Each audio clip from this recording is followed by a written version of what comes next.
Okay, so I'm leaving a video response. Well, I'm going to read my comment. I left this on this woman named Heather Cox Richardson, a big picture look at the threat to voting coming from Trump administration explainer. So my response is, so she asked something about, she asked a question related to why people would do certain things, and so I responded to her at 10 minutes, 11 seconds. And I put, Trump is guilty, which would be a reason for extra security at polling stations. People are mad for many different reasons, which I thought police were enough at polling stations. I had never seen a police officer at a polling station until Trump started running for president in 2016. Then we started getting police officers at polling stations. And then I put, I think there is probably concerns for voter intimidation at the polls, which is what we're getting in the South with long voting lines and people who would stand in line at the polls, then go back to the end of the line. So it's like the activism groups have people who just stand in lines. The churches also are a problem in that the ones in the South want to profess they're passing out water, yet what they're doing is recruiting at church for church with advertising to join their church at the church polling stations.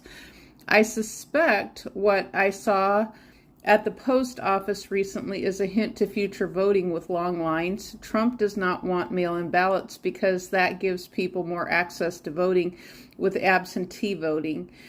And I put, using people standing in lines, media showing long lines at the polls for their stock footage is also voter intimidation. They're not supposed to be using real people faces at the polls. Imagine if there was a man or a woman who shows up to vote, yet their spouse told them they don't want them to vote, and the person ends up dead because their face was on TV, standing in line at the polls.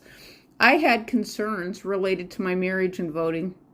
My husband was very intimidating about who I should be voting for, and he told me I was stupid for writing in my own name when I didn't like the candidates.